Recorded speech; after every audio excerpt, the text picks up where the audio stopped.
মাদারিহাট বিধানসভা উপনির্বাচনে বিজেপি প্রার্থী রাহুল লোহারের ওপর হামলা, তার গাড়ি ভাঙচুরের অভিযোগ উঠল তৃণমূলের বিরুদ্ধে। বুধবার সকাল 11টা নাগাদ মাদারিহাটের মুজনাই চা বাগানের বাঙ্গাবাড়ি ডিভিশনের 14-62 নম্বর বুথে ঘটনাটি ঘটেছে। বিজেপি প্রার্থী রাহুল লোহারের বক্তব্য, তাকে মারধর ধাক্কাধাক্কি করা হয়েছে। এই ঘটনাকে ঘিরে উত্তেজনা ছড়ায় এলাকায়। এরপর পুলিশ পৌঁছে পরিস্থিতি নিয়ন্ত্রণে আনেন। অন্যদিকে হামলার অভিযোগ অস্বীকার তৃণমূলের।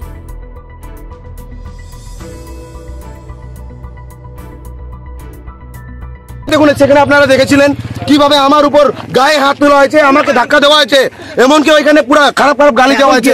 এখন আপনারা গাড়ি থেকে যাচ্ছিলাম, এখন এখানে আছেন একজন, উনি দেখেছেন, উনি তো দাঁড়িয়েছিলেন।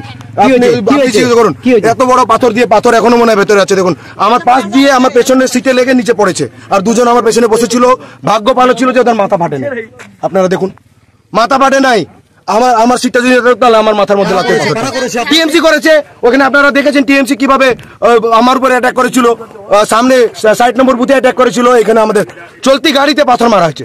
দাদা, পুলিশের ভূমিকা কিচ্ছু নেই। আমি কন্টিনিউ বলেছি পুলিশকে যে আপনারা আসুন, আমার উপর অ্যাটাক করছে, কেউ আসে নাই। শেষ হয়ে যাওয়ার পরে এসেছে। এখানেও পুলিশ দাঁড়িয়ে দর্শক দেখছিল। আপনাদের এটা মুজনাই চা বাগান 62 নম্বর বুথ। এটা আমরা আসছিলাম এখনই।